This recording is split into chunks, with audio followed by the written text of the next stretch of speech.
Pierre-Henri Frogne est professeur de philosophie de l'art et d'esthétique au sein du département d'histoire de l'art de l'Université de Rennes. Il a publié ou dirigé plus d'une vingtaine d'ouvrages portant sur le symbolisme français de la fin du XIXe siècle, sur la pensée de Mallarmé, sur l'utopie du XVIIe siècle, sur les différents arts que sont la musique, le cinéma, la photographie. Depuis de nombreuses années, il oriente sa recherche vers la pensée du paysage et spécialement celle du paysage de montagne à partir de la perspective de l'esthétique environnementale. Par-delà tous ces objets, il travaille à une pensée de l'existence humaine dans ses dimensions esthétiques et éthiques. Il a créé, il y a 20 ans, la principale collection française d'ouvrages de philosophie de l'art, Esthética, aux presses universitaires de Rennes, qu'il co-dirige encore aujourd'hui.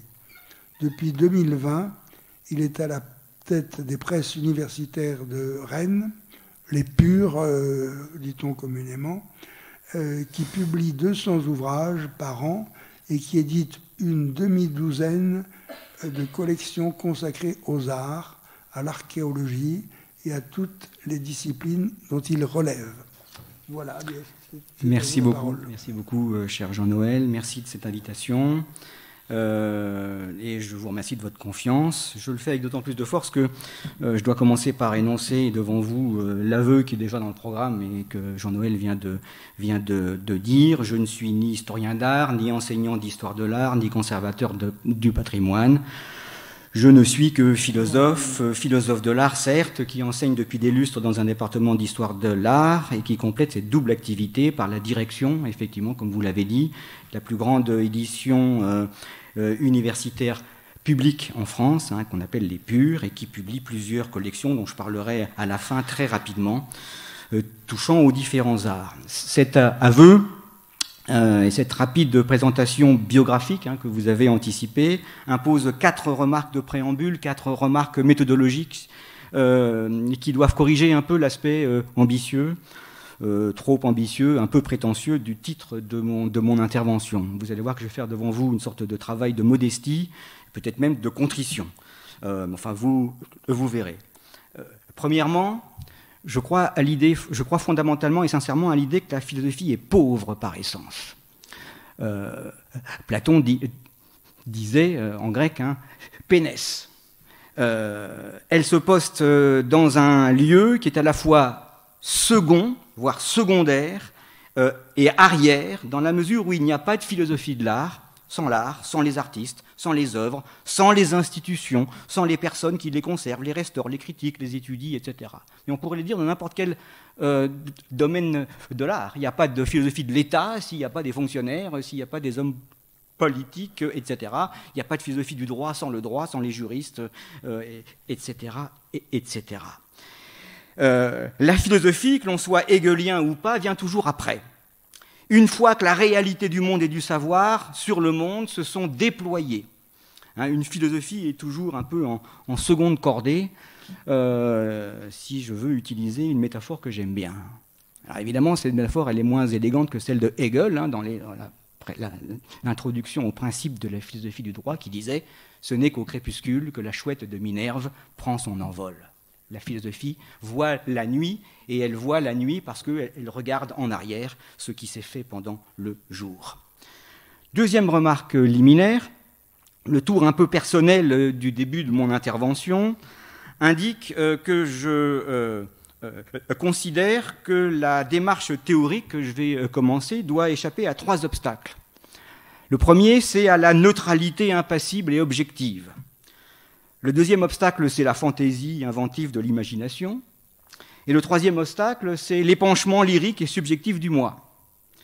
Pour effectuer cette triple émancipation, pour se tenir au milieu du triangle qu'elle dessine, il convient d'introduire la voix du « je » qui s'exprime et qui explique, mais qui ne peut le faire qu'en montrant le chemin d'un doute par lequel et pour lequel rien n'est définitivement acquis ni pensé. Ce « je », que je mets en place devant vous, refuse de se cacher comme le voulait Flaubert pour la littérature. Vous vous souvenez, la lettre du 20 août 1866, l'écrivain doit dans sa création imiter Dieu dans la sienne, c'est-à-dire faire et se taire. Mais on pourrait penser à Seignobos ou l'école des Annales pour l'histoire, à Durkheim et Weber pour la sociologie. Par prudence, par modestie épistémologique, il faut indiquer son point de vue, et même, comme le disait Pierre Bourdieu, le point de vue de son propre point de vue.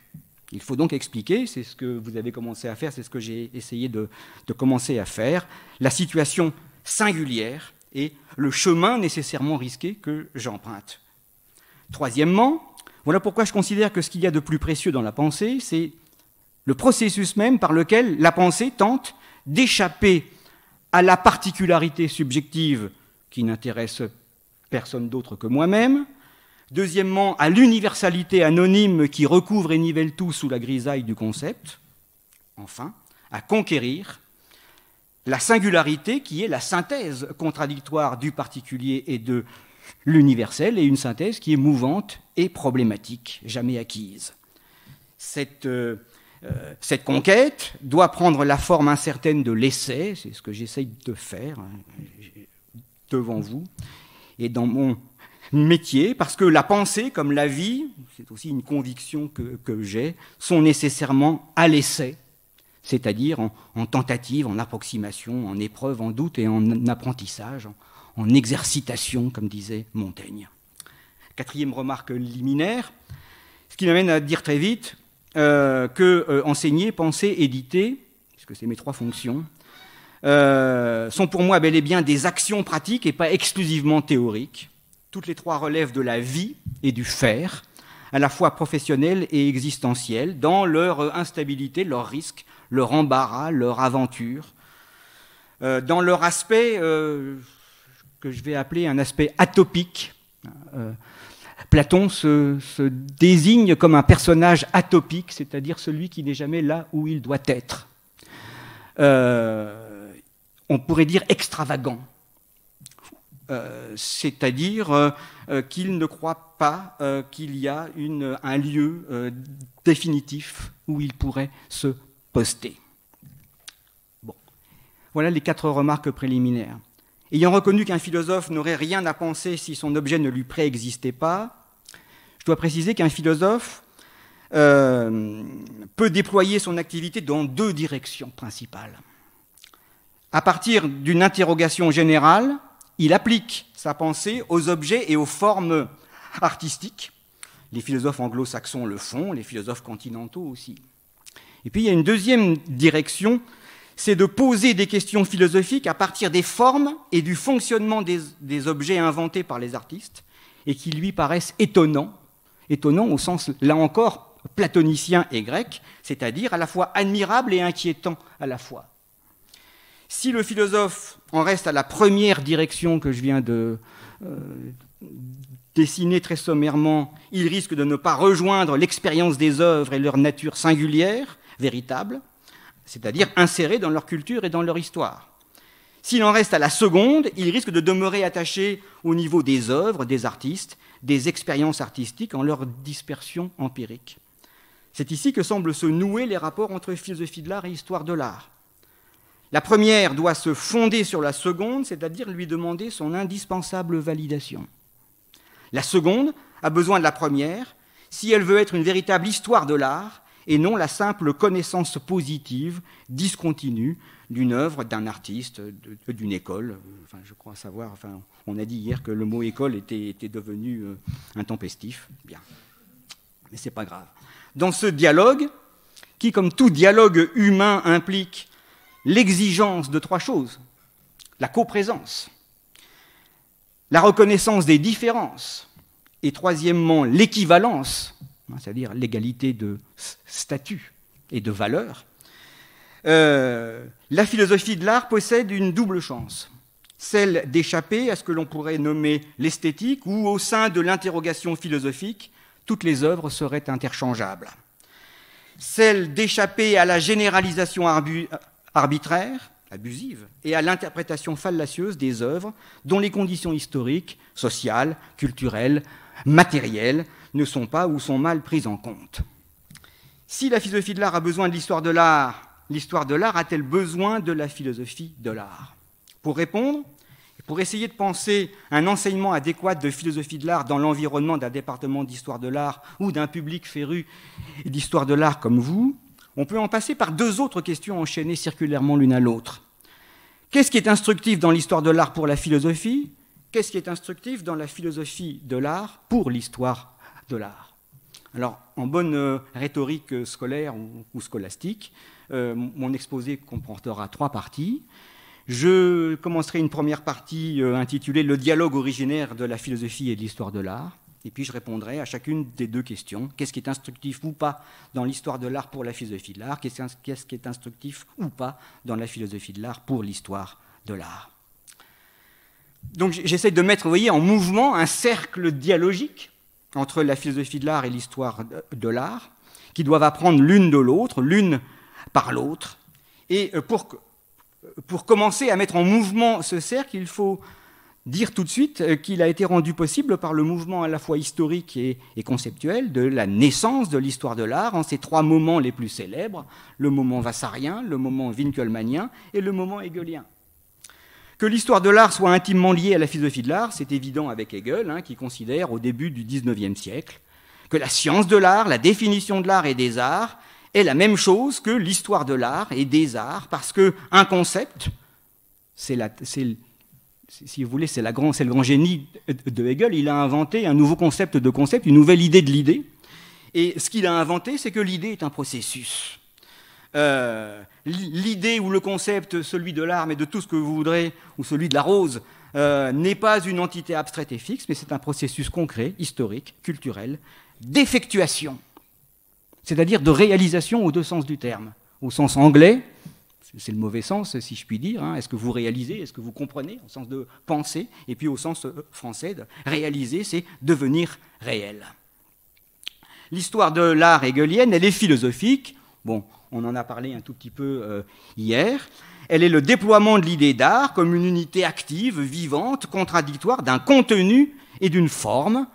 Et Hegel, qui, contrairement à son portrait qui a été projeté hier, est un grand ironiste, joue beaucoup sur fait un jeu de mots, Gehalt, contenu, Gestalt, forme.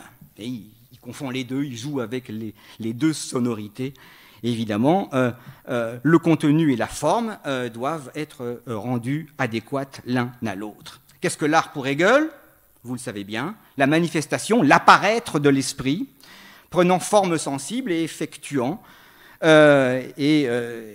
s'effectuant, se reconnaissant dans sa libre expression, dans cette forme. La définition de l'art n'est rien d'autre que le processus par lequel l'art se cherche, se conquiert et se dépasse. C'est le moment, donc, où finalement la pensée se fait corps, le corps se fait pensée, l'intérieur et l'extérieur fusionnent l'un l'autre, l'esprit et la matière s'égalisent, si je puis dire, non pas de manière irénique, mais de manière au contraire agonistique, de manière contradictoire et féroce, pourrait-on dire, et difficile. La définition de l'art, c'est donc le récit. On en a parlé hier, Jean-François Lyotard parlerait du grand récit, le grand roman, c'est une immense fresque philosophique de haute de 3000 pages, son esthétique. Ce grand récit prend la forme de prend un chemin de trois moments. Je vais pas vous faire tout Hegel, toute l'esthétique de Hegel en 5 minutes, mais l'art symbolique qui cherche l'adéquation de la forme et du contenu, l'art classique, c'est l'art grec, qui réalise miraculeusement cette adéquation, et il n'y a rien de plus beau que l'art grec, c'est la thèse de Hegel, mais il y a quelque chose de plus haut, et le quelque chose de plus haut, c'est le troisième moment du déploiement du concept d'art, c'est le moment où l'art dépasse sa propre perfection. Hegel est un philosophe dialectique, la perfection est toujours une impasse pour lui. Et le troisième moment, c'est l'art romantique, c'est le post-art, c'est l'art chrétien qui martyrise la forme, et Hegel produit une analyse très savante sur le destin de l'art qui s'achève avec l'art dont il est le contemporain, qui sacrifie toute forme et devient un art, on pourrait dire, libre, absolument libre et indéterminé. La fusion hegelienne de la philosophie et de l'histoire de l'art, elle était déjà présente chez Winkelmann. Si je reviens à contre-courant. Alors évidemment, non pas sous la forme de deux disciplines pleinement constituées, puisqu'elles ne l'étaient pas à l'époque, mais sous la forme de deux fonctions. Bon, j'ai pas le temps de lire les textes, mais le début de la préface à l'histoire de l'art dans l'Antiquité, 1764, comme vous le savez, est sans ambiguïté. Il dit bien que l'histoire de l'art chez les anciens que j'ai entrepris d'écrire n'est pas une simple relation chronologique des changements qui la constituent, car je prends le mot histoire dans sa signification étendue, et il montre que, vous voyez, c'est à la page 39-40 de l'édition de poche, du livre de poche, il montre que son ambition, c'est de produire l'explicitation de l'essence de l'art et des arts.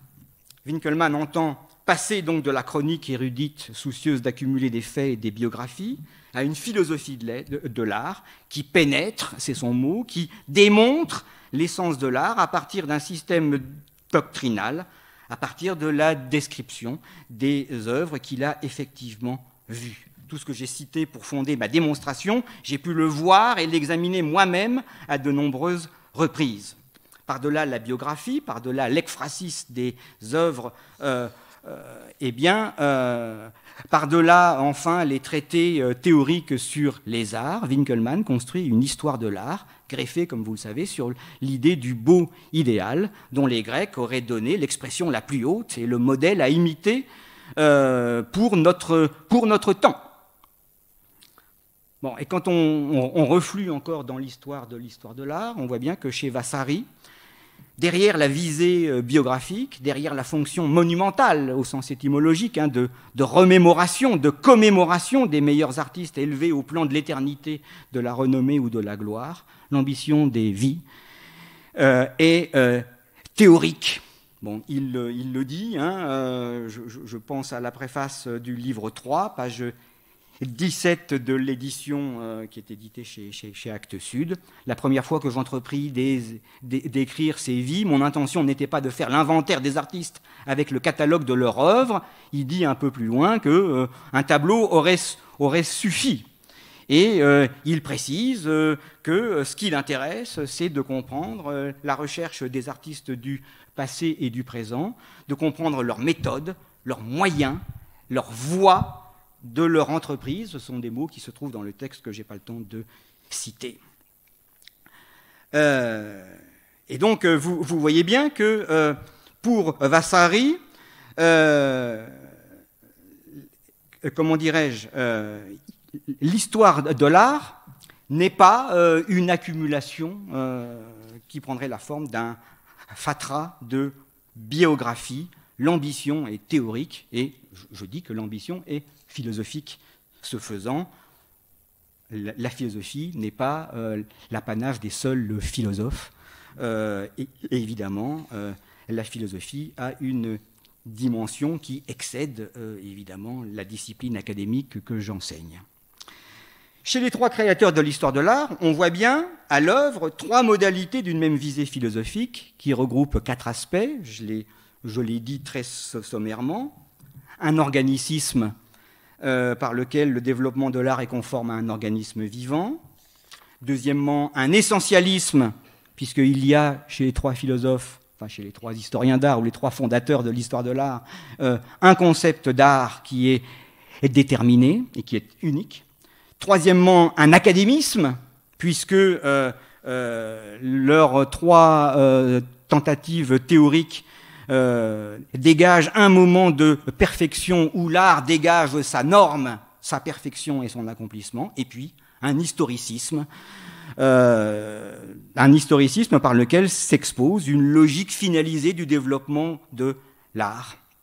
Et chez Winckelmann, comme chez Hegel, on pourrait dire que cet historicisme s'accompagne de ce qu'on pourrait appeler un historicisme de mort, pensé comme la condition même de la scientificité de l'histoire de l'art.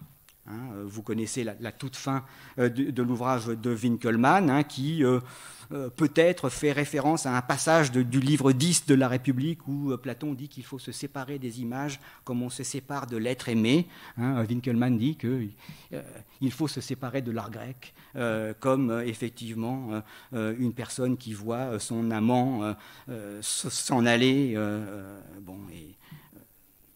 alors qu'on est resté au bord du rivage. Et Hegel, dans son esthétique, déclare à l'entrée de son monumental ouvrage, dont il n'est pas l'auteur, comme vous le savez, au sens strict, l'art nous invite à présent à l'examiner par la pensée, et ce, non pour susciter un renouveau artistique, c'était le cas de Winckelmann, mais pour connaître scientifiquement ce qu'est l'art. Donc, pour que l'art soit connu scientifiquement, il faut faire son deuil. C'est une histoire de deuil. Pour Winckelmann, le deuil des beaux jours de l'art grec, et puis pour Hegel, de l'art tout entier, qui est devenu pour nous quelque chose de révolu. Alors, ce qui est très curieux, et pour conclure ce premier moment, c'est que, selon un paradoxe que Hans Belting a beaucoup travaillé, c'est que la condition de possibilité philosophique de l'histoire de l'art est devenue dans le même temps et dans le même mouvement un obstacle interne dont il a fallu qu'elle s'émancipe plus ou moins partiellement au XIXe et XXe siècle. On voit alors ce que, depuis le grand roman philosophique de l'esthétique de Hegel, la philosophie de l'art ne peut pas apporter à l'histoire de l'art. Et elle ne peut plus apporter à l'histoire de l'art l'organicisme, l'essentialisme, l'académisme et l'historicisme que j'ai très sommairement ébranlé devant vous. L'histoire de l'art, la philosophie de l'art ne peut plus apporter un concept unifié d'art et une classification des beaux-arts aux frontières certes poreuses comme chez Hegel, mais bien identifiées. Donc mon deuxième moment, qu'est-ce que la philosophie de l'art peut apporter ou pas à l'histoire de l'art ? Bon, il conviendrait de reconnaître que l'histoire de l'art n'a pas grand besoin de la philosophie, surtout quand elle prend sur elle une position de surplomb, comme c'est le cas chez des auteurs aussi célèbres que Arthur Danto ou que Clement Greenberg, puisque tous les deux, en leur genre, tentent de construire une théorie de l'histoire de l'art, une théorie de l'histoire des arts, sous la forme d'un destin, sous la forme d'une logique imparable, qui organiserait le cours des arts, leur accomplissement et leur fin aux deux sens du mot, au sens de terme et au sens de but. Bon, vous connaissez sans doute bien les deux théories. Je vais rapidement présenter celle de Danto. Danto, à partir du pop art et de l'entreprise de Andy Warhol, qui expose des boîtes de lessive qui sont en tout point indiscernables par rapport, des boîtes de lessive qu'il a exposées et fabriquées qui sont indiscernables par rapport aux boîtes de lessive que l'on peut acheter dans un supermarché. L'idée de Danto, c'est que nous assistons à la fin de l'art qui se métamorphoserait en esthétique, justement parce que voir quelque chose comme de l'art requiert, c'est Danto qui parle, quelque chose que l'œil ne peut pas apercevoir, une atmosphère de théorie artistique, une connaissance de l'histoire de l'art, un monde de l'art. L'art n'est donc pas affaire de sensation ou d'affection, et le terme esthétique, en son sens étymologique, aisthésis en grec, est tout à fait inapproprié. Dans la perspective hegelienne qu'adopte Danto, le pop art accomplirait la fin de l'histoire de l'art, au sens où l'art aurait atteint, au terme d'un progrès orienté, la conscience de sa propre essence, en se comprenant lui-même comme philosophie de l'art, en un ample mouvement d'auto-réflexion. Le pop art inaugurerait donc une nouvelle époque de l'histoire de l'art, une époque où c'est la pensée de l'art et sur lui qui permettrait de faire advenir n'importe quelle œuvre, n'importe quel objet, n'importe quelle forme, au statut d'œuvre d'art. On pourrait dire que notre époque serait une époque épocale, si l'on comprend bien que époque en grec que le mot époque vient du grec époké, qui veut dire la suspension, le doute. Notre époque serait épocale, si l'on peut dire. Ça serait l'époque d'un art sans qualité, comme le disait Jean-Pierre Cometti, qui était un ancien Marseillais, et en se réclamant de la pensée de Robert Musil. Un art sans qualité, ce n'est pas un art de mauvaise qualité, ce serait un art de nature polymorphe, voire amorphe. Et par amorphe, il faut entendre ce qui serait a priori indéterminé ou sans caractère propre. Il ne s'agit pas de porter ici un jugement de valeur ou de vivre cette sans-qualitude ou cet amorphisme, comme dit Musil, comme une critique, un malheur ou une malédiction. Il s'agit simplement d'en prendre acte et d'en faire le principe d'une plasticité infinie, d'une capacité insondable de métamorphose. On aurait à peu près la même idée chez Greenberg, mais je passe parce que je n'ai pas le temps.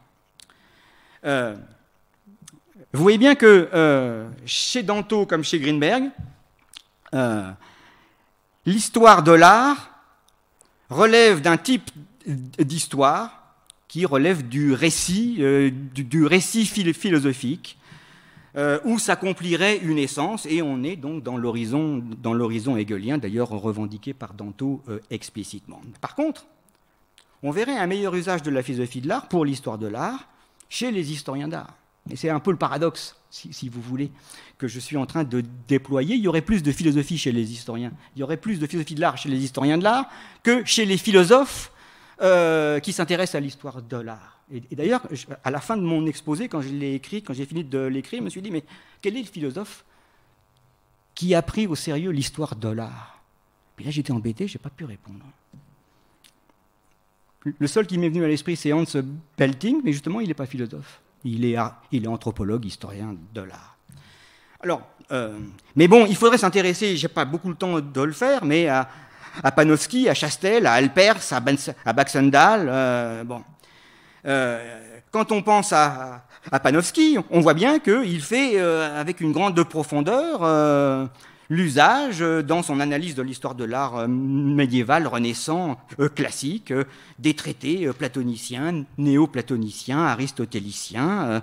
Il fait grand cas de la philosophie théologique, abordant la théorie du beau, de la lumière, de la nature, du divin, de la fabrication ou de la création. C'est ce qu'il fait dans Idea, œuvre de jeunesse, dans la pensée scolastique et architecture gothique, dans la perspective comme forme symbolique. La lecture de la philosophie tout court et de la philosophie de la beauté ou de l'art lui permet de déployer le feuilletage herméneutique dont vous connaissez les trois couches, et puis je pense que Jean-Noël en parlera tout à l'heure. Donc, je passe, et qui est une sorte de variation et d'amplification du feuilletage herméneutique de la Bible hérité du Moyen-Âge. Je pense que ce que fait Panofsky, c'est évidemment la reprise de la philosophie dans son projet iconologique de Cassirer, mais cette reprise n'est pas la répétition, ça en est le déplacement. Et c'est pour ça qu'il invente, d'une certaine manière, une nouvelle forme de philosophie. Vous savez que le projet de Cassirer, c'était de substituer au projet kantien d'une critique de la raison, le projet d'une critique de la culture. Vous savez bien que pour Cassirer, l'art est une forme symbolique. C'est l'énergie de l'esprit, je cite Cassirer, par lequel une signification spirituelle est attachée à un signe sensible, concret et intimement approprié à ce signe. En ce sens, le langage, le monde mythico-religieux et l'art se présentent à nous comme autant de formes symboliques particulières. Ce qui est intéressant, c'est que la reprise néo-kantienne et cassirérienne de Panofsky est aussi un déplacement dans la mesure où pour Panofsky, ce n'est pas l'art qui est une forme symbolique, c'est la perspective. Ce qui indique une historicisation du concept de Cassirer et l'idée selon laquelle l'esprit humain change. En faisant d'une part de la perspective une façon de voir le monde, une mentalité ou un symptôme de cette mentalité, en faisant d'autre part de l'œuvre d'art singulière précisément décrite et analysée un symptôme de ce symptôme, et puis en faisant enfin de la perspective quelque chose de construit, quelque chose qui émerge et qui peut disparaître, en prenant conscience de principes, là encore je cite l'historien, en prenant conscience de principes sous-jacents qui révèlent la mentalité de base d'une nation, d'une période, d'une classe, d'une conviction religieuse ou philosophique. Vous voyez bien que par-delà la précision conceptuelle que la philosophie permet, concernant la notion d'art, mais aussi concernant les thèmes que l'on pourrait dire anthropologiques qui traversent les époques en se métamorphosant ou en se modalisant. Je pense qu'il y a de l'inhistoricité dans l'histoire. Vous voyez, les thèmes, les concepts de l'image, de la figure, de la représentation, les idées de mythe, de temps, de mort, de désir, sont des données anthropologiques. Par-delà donc ces thèmes anthropologiques, on voit l'effet rétroactif de l'histoire de l'art sur la philosophie elle-même, en comprenant les effets ou les implications philosophique et ce que j'appellerais le travail philosophique de l'histoire de l'art. Ce que j'ai essayé de vous dire sur Panofsky de manière très schématique, excusez-moi, c'est ce travail philosophique. Bon, je passe à mon troisième et dernier moment. Il ne faut pas que je dépasse trop le temps. Vous me donnez encore 5 minutes ? Ce que l'histoire de l'art apporte ou pas à la philosophie de l'art. Il me semble que l'histoire de l'art permet de libérer le philosophe d'un concept trop restreint d'art tel qu'il s'était constitué à la Renaissance et tel qu'il s'est évanoui au XIXe et au XXe siècle. Confronté aux œuvres dans leur singularité, dans la singularité de leurs conditions culturelles, pratiques d'émergence, le philosophe est contraint de préciser le statut théorique de l'art, mais aussi la nature ontologique de toutes les œuvres. Alors, c'est compliqué ça, mais les œuvres, elles nous apparaissent sous la forme d'un objet unique, original et fixe, comme une peinture, sous la forme de la multiplicité d'exemplaires, et d'exemplaires d'un type, comme un roman, sous la forme d'une matrice, comme une photographie, sous la forme d'un processus à 2 temps, comme au théâtre, dans la danse ou dans la musique, d'une temporalité précaire comme celle d'une improvisation, d'une simple idée comme dans l'art conceptuel, d'une action indéterminée, difficile à comprendre, d'un événement ou d'une expérience, d'une intervention qui est à la limite de la signification, et même à la limite de la perception.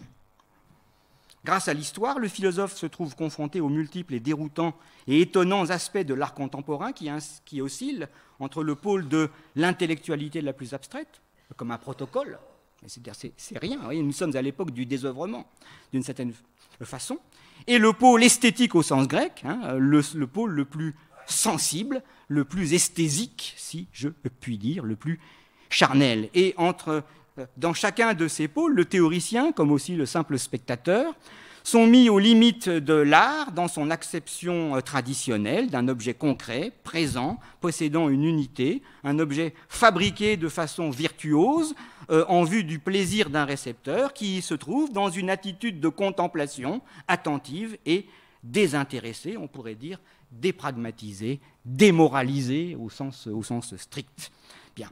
C'est-à-dire en dehors des intérêts moraux, des désirs et des motifs de l'action de la vie ordinaire. Dans cette situation historique qui est la nôtre depuis la découverte des arts premiers, je ne sais pas comment il faudrait les appeler, les arts, on ne les appelle plus les arts primitifs, bref, vous utilisez les mots que vous voulez, depuis la naissance des avant-gardes du début du XXe siècle, depuis peut-être l'invention de la photographie en 1839, nous sommes dans cette situation de dédéfinition de l'art, comme dit Rosenberg, de désessentialisation, de désartification. Nous sommes dans un monde artistique peuplé de ce que Rosenberg appelle des objets anxieux et de ce que Schaeffer appelle des objets précaires quand il parle de la photographie. Vous voyez, c'est toute la philosophie de l'art qui, grâce à l'histoire de l'art, se renouvelle et qui éprouvent ses propres concepts ainsi que leur capacité à comprendre les objets et les idées que les philosophes définissent. Ce n'est pas seulement les notions d'art et d'œuvre qui se renouvellent, c'est aussi celles de création et de réception. Je pense que l'historien d'art permet de pénétrer les mécanismes même de la fabrication sans se laisser fasciner par le chef-d'œuvre, le génie, l'inspiration, l'exaltation qui ne parviennent jamais à rendre compte d'eux-mêmes. D'autre part, La contemplation esthétique n'est jamais exclusivement un moment plaisant d'immédiateté sentimentale. Hier, on a beaucoup parlé de l'émotion, du sentiment, etc. Mais j'attire votre attention sur le fait que la contemplation, elle suppose un ensemble de connaissances, de médiation que l'historien confère au spectateur en lui apprenant à voir, et à voir comme le faisaient les hommes des époques antérieures. Hein. Je pense à l'œil du Quattrocento de Baxendale. Bien. L'histoire de l'art permet un élargissement de l'expérience esthétique bien au-delà de cette attitude désintéressée dans laquelle nous nous sommes enfermés nous-mêmes depuis un certain kantisme qui est devenu un préjugé. Enfin, l'histoire de l'art permet de penser de façon adéquate l'interprétation des œuvres à partir de l'idée selon laquelle l'épaisseur de sens de l'œuvre est aussi l'épaisseur de l'histoire à laquelle appartient l'œuvre et celui qui l'interprète afin de lui en assurer l'existence vivante. Je passe, mais vous connaissez les trois temps que dégagent, qui font penser un peu aux trois temps de l'histoire chez Braudel, les trois temps de Daniel Arras. Hein. Il y a un anachronisme fondamental de l'histoire de l'art, puisqu'il faut mélanger trois temps, celui de l'interprète aujourd'hui, dans son actualité, celui du temps de l'œuvre qui a été pensé intentionnellement, et puis le temps le plus fascinant, le plus insinuant, dit Arras, le plus subreptice, le plus subversif, c'est le temps qui s'intercale entre les deux, et qui fait que, comme le dit Arras, et je crois beaucoup à cela, quand on voit un tableau ou une fresque pour la première fois, ce n'est jamais en fait la première fois. Notre regard est informé par tous les regards qui se sont déposés sur l'œuvre, et tant pis pour John Ruskin, que j'aime beaucoup par ailleurs, il n'y a pas de regard innocent. Tout regard est un regard. Je mets un petit tiret entre le re et le gare. Tout regard est vieux, donc. Et donc, tout regard est chargé de toutes les interprétations, de toutes les réinterprétations, etc. etc. Et je crois qu'il faut bien comprendre que l'interprétation des œuvres d'art, elle n'est jamais immédiate. Et l'immédiateté n'est jamais très bonne en philosophie, enfin en tout cas c'est ma conviction. Je crois qu'il faut faire l'éloge de la médiation. Bon. Mais pas au sens de la médiation culturelle, hein, pas seulement au sens de la médiation culturelle.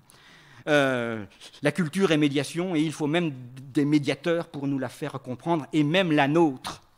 Je crois beaucoup à cette idée qu'un professeur doit rendre notre culture à nous, que nous croyons transparente, opaque. Et c'est en rendant notre culture opaque qu'on va pouvoir l'expliquer à nos étudiants. Bien. Et alors évidemment, tout cela permet de trouver un remède à toutes ces interprétations que les philosophes font des œuvres d'art. Alors évidemment, la plus caricaturale, la plus célèbre, c'est celle que Heidegger fait des souliers de paysans de Van Gogh. Il n'y a pas besoin de s'appeler Meyer Shapiro pour comprendre que Heidegger fait une sorte de projection narcissique, on pourrait le dire comme ça, interprétative, sur le tableau de Van Gogh, sans prendre en considération que d'abord, ce n'est pas un tableau, mais plusieurs. Et sans prendre en considération que Van Gogh fait son autoportrait d'une certaine façon. Heidegger préfère y voir le travail de la mort, le travail du temps, etc., etc. Je pense aussi, vous voyez, au magnifique commentaire qui débute, qui est l'incipit des mots et des choses de Michel Foucault.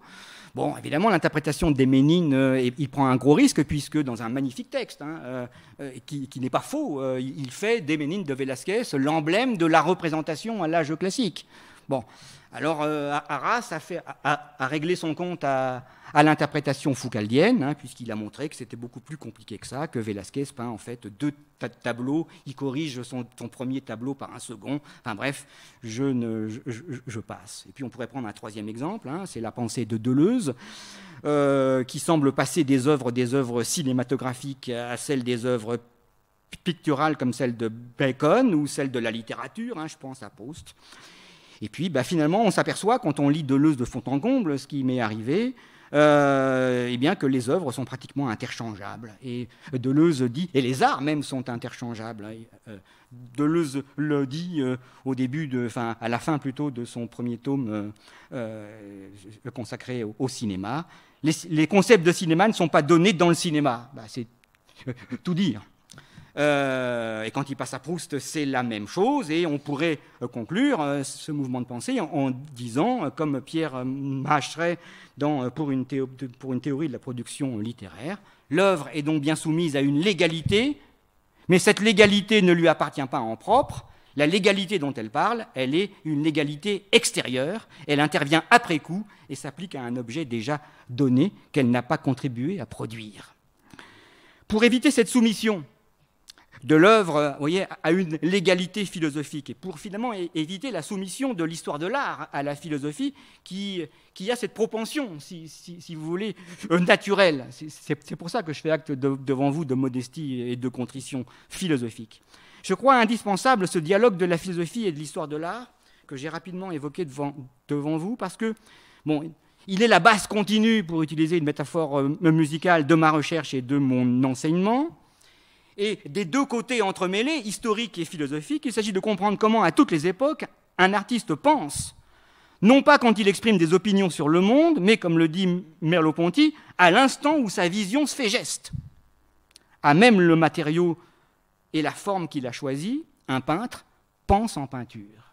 Il pense picturalement, et sa pensée, non préalable à l'œuvre, est bien une pensée-image qu'on ne peut pénétrer que de l'intérieur de l'œuvre, de sa facture, de sa logique, je dirais même de sa topologique et de la culture qui lui ont permis d'exister et qui nous permettent aujourd'hui de l'approcher. Arras, dans son livre sur le détail, parle d'une histoire rapprochée. C'est-à-dire de la penser et de la voir sans que les deux sans que les deux verbes ici soient séparables. Les idées et les problèmes du peintre sont des problèmes et des idées de peintre, même si ces idées et ces peintures ne sont pas indépendants. Et ces problèmes de peinture ne sont pas indépendants des questions scientifiques, théologiques, économiques, existentielles, auxquelles il a aussi à répondre. Et pour conduire ce programme, je crois que la philosophie, naturellement généralisante, puisque sa tâche est de produire et d'articuler des concepts, et j'y peux rien, c'est mon métier, doit procéder cependant sur elle-même à ce que j'appellerais une ascèse, et voire un retrait. De même qu'une philosophie de la réalité ou de la nature ne doit rien réclamer contre les sciences. Il me semble qu'une philosophie de l'art ne doit jamais rien réclamer contre l'histoire de l'art. Elle doit s'y conformer strictement au contraire. Évidemment, cela lui demande un travail et un effort incessant, le travail philosophique. Et ce travail lui ouvre d'ailleurs une carrière, à mon avis, qui est encore, pour une bonne part, à réaliser. J'avais pensé une conclusion sur les conséquences éditoriales de ce que je viens de dire, mais je n'ai pas le temps, et je vous l'évite. Je vous remercie beaucoup.